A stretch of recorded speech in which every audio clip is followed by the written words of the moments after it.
Hello, everyone, and welcome to Books in the World. We're delighted to have you here again. We're in our 41st year of producing Books in the World, which is produced by the Cape Cod Writers Center, which, as many of you know, we have a conference every summer and have been doing so for over 50 years. And this year we had Tracy Strauss, who is our guest today, as a faculty member. Welcome, Tracy. Thank you. It's so great to be here. I am delighted to meet you. We've already had some good conversation. Tracy has written a book based on her life story. It's a memoir, and it's to some extent a dating guide. It's more insights into what the dating life is like, but it goes very deeply into some subjects that we are going to talk about today. And we're also going to talk about publishing. And Tracy was the faculty member of a topic called Writing and Publishing on Difficult Topics. So welcome and jump in. Want to tell people about you, and we can start right there. Yes, writing about difficult topics is the theme, and it's been an education for me, and participating in the conference this year was such a great experience to be able to share the lessons that I've learned really in a 10 plus year journey of trying to publish about difficult topics, and learning a lot about how is it that we educate an audience on a difficult topic, but also engage them and empower them, because a lot of difficult topics people shy away from, and it's difficult, for lack of a better word, to read. Yeah. So what are the techniques that we can use to most effectively portray our most difficult stories? That is the question, and I just want to jump in for a minute and share with the audience some of the reception you've gotten for this book. I just haven't met you yet, Finding Empowerment in Dating, Love, and Life. And one of your quotes is from Meredith Goldstein, who writes the column in the Boston Globe about relationships. Tracy Strauss answers the dreaded question, how are you still single? With a narrative that's funny, relatable, genuine, thought-provoking, and universal. She's written more than just a book about dating. I Just Haven't Met You Yet is a narrative about a person's need to be seen and understood. So, would you describe the way the book is constructed and why you decided to construct it that way? Yeah, sure. So, it's part guide to dating, love, and relationships, but primarily it is a memoir, and it's a memoir written as an open love letter to my future life partner.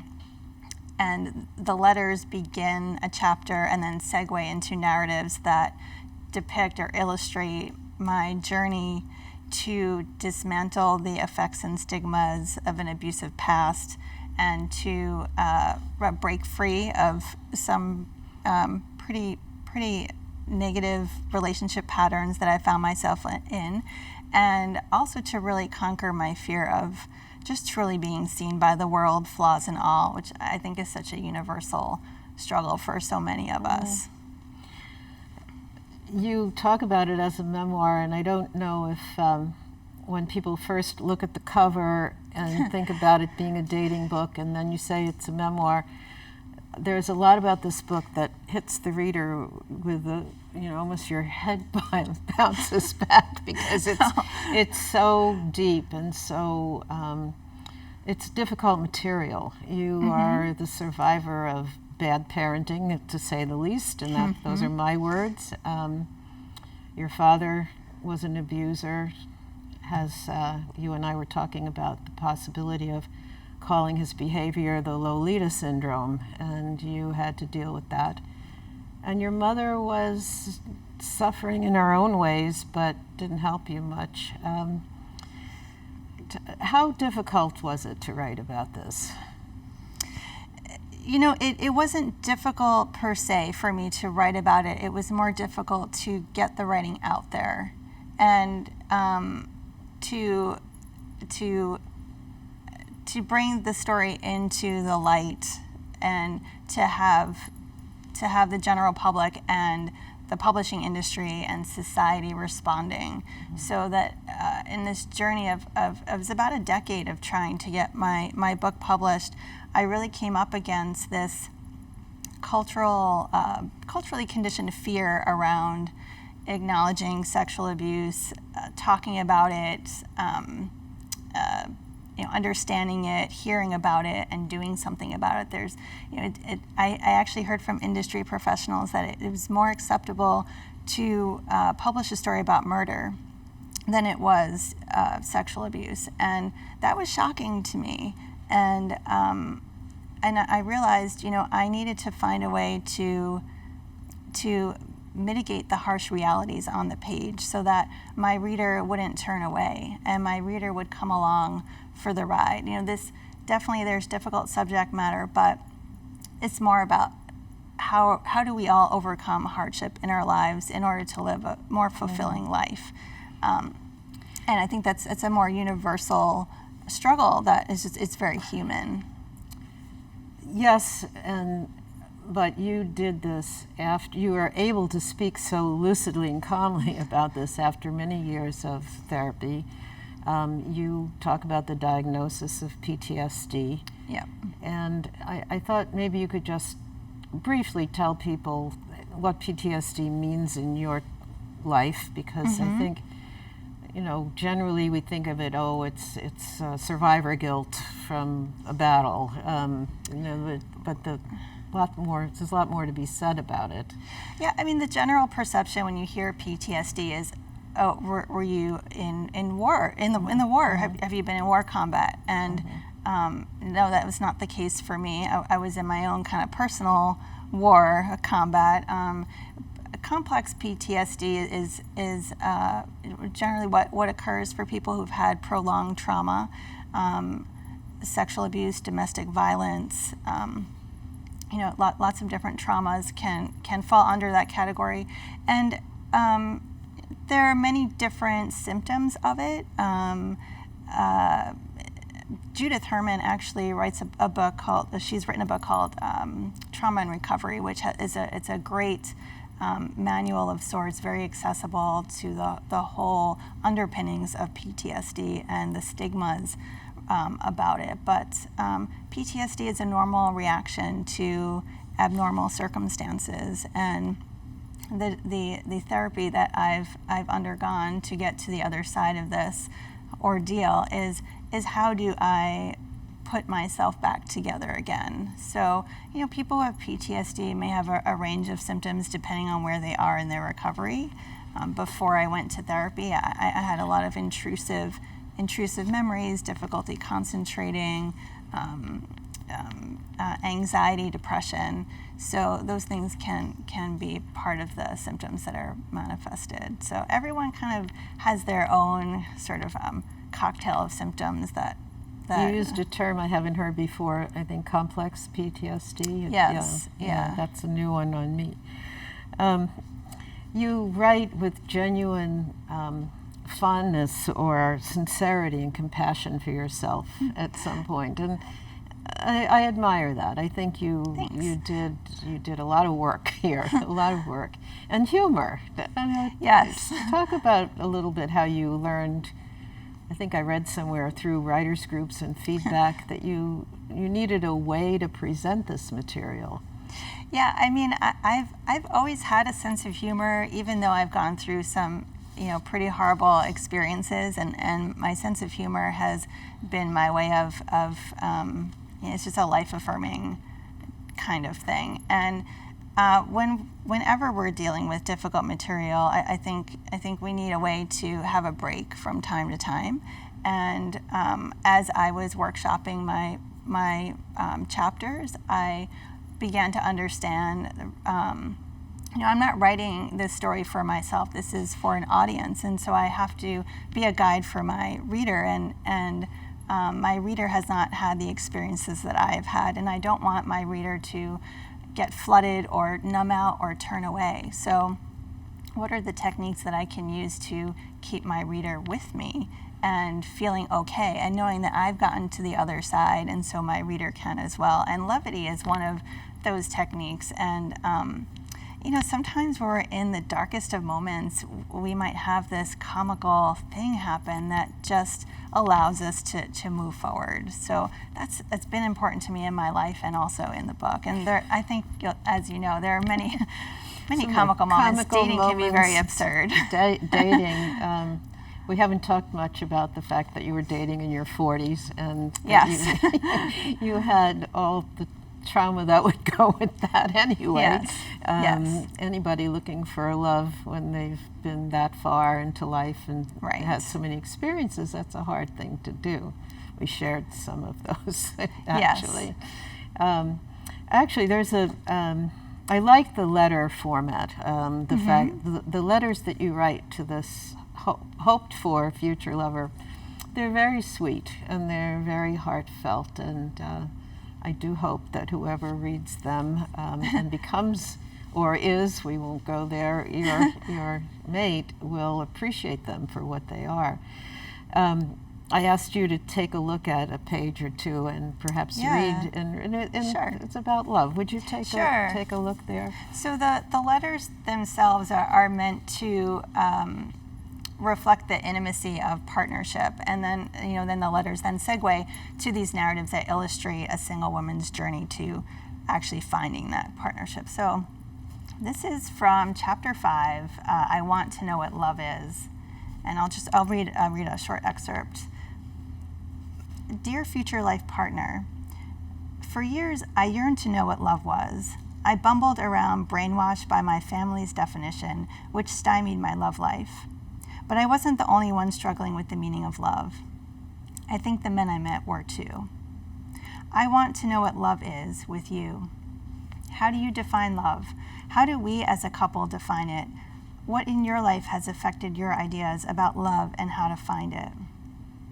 I came to understand slowly that only in coming to terms with my past could I begin to listen to my own heart instead of my parents' messages or society's stereotypical measure of success in love. Let me skip a little. Read the part about how you listen to the lyrics. I think almost everybody has the lyrics. Yes. At the bottom there it says, whenever I heard a love song on the radio, I mourned the common life experiences so many people sang about, so many human struggles and elations related to love, rites of passage I'd never lived and wondered if I ever would. I had to leave behind my belief that I was an outsider in the world, my notion that I was, for some reason, barred from an aspect of life it seemed everyone else was privy to by nature of simply having been born. That's really very relatable.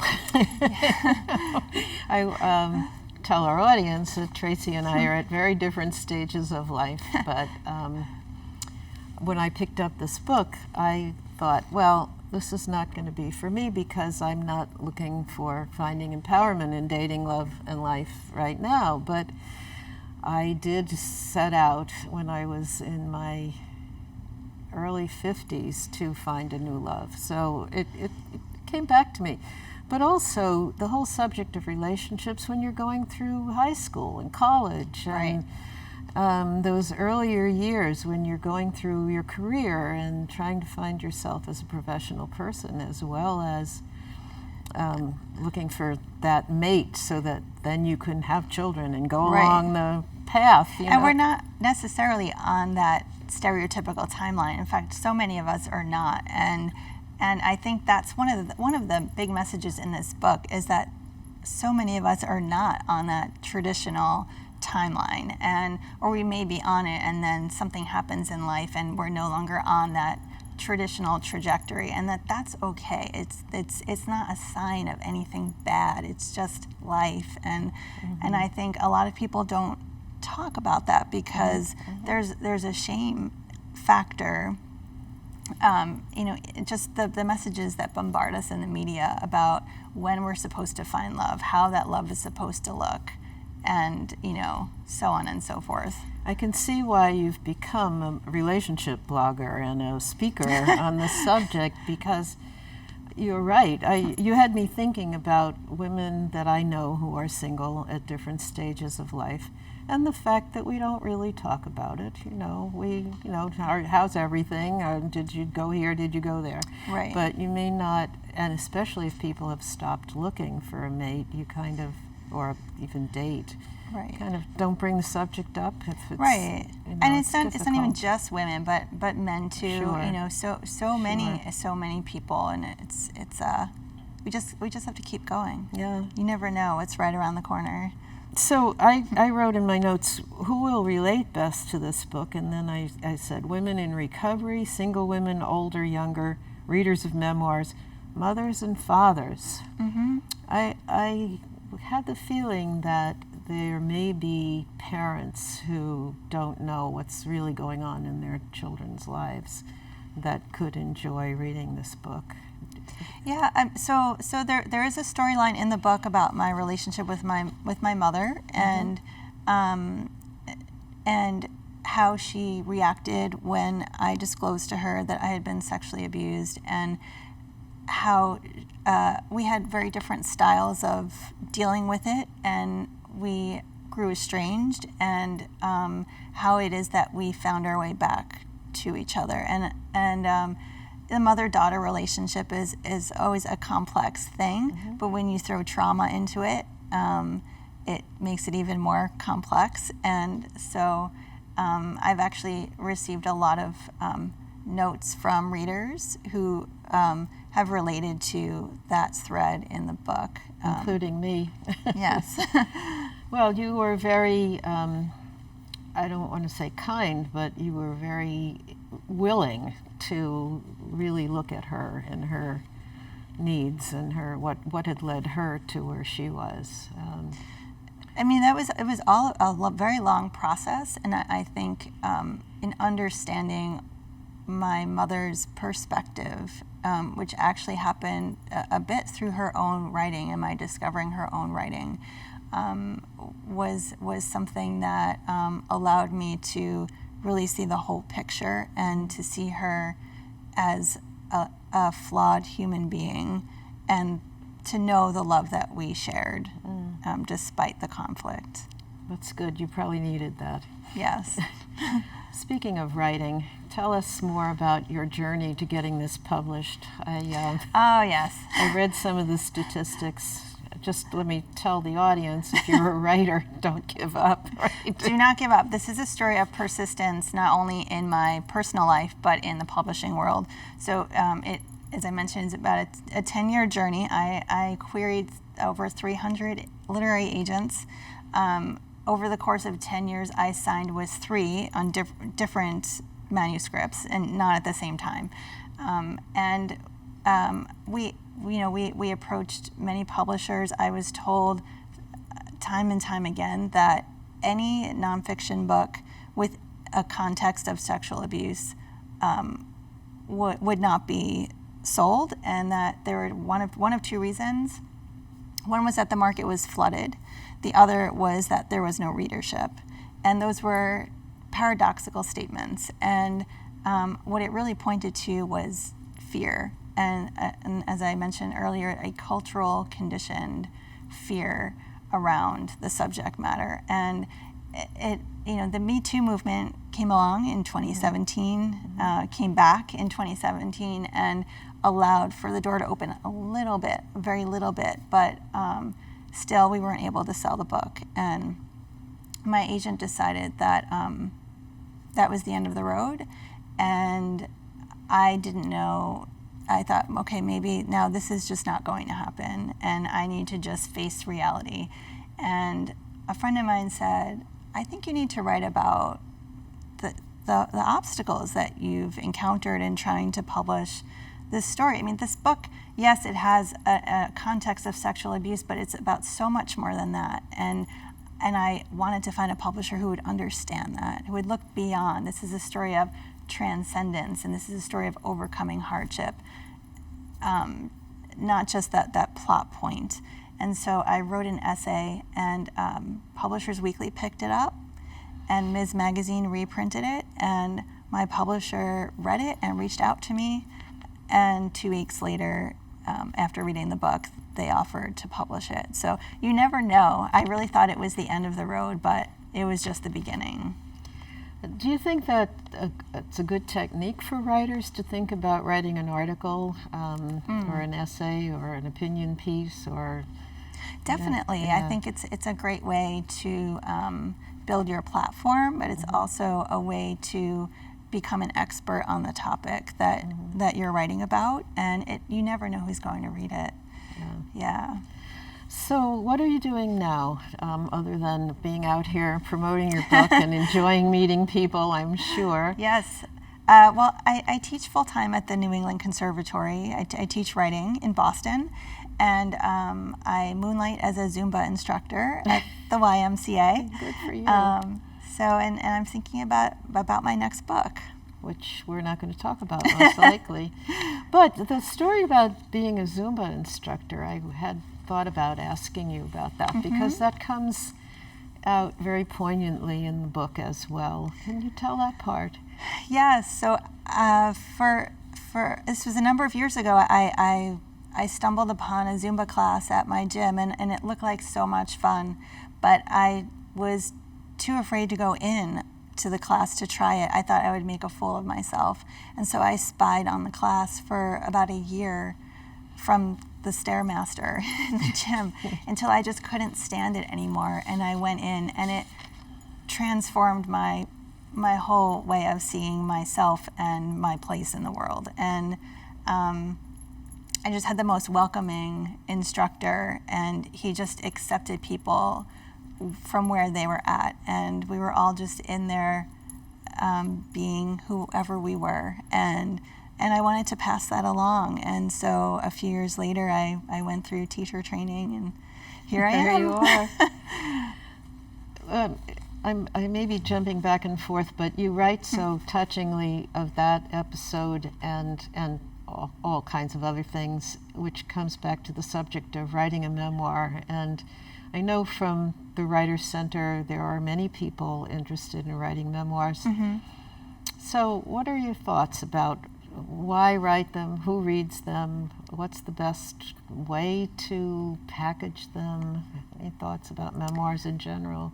I mean, a memoir is a story of an experience, and so I see it as being as engaging as fiction, only it's a true story.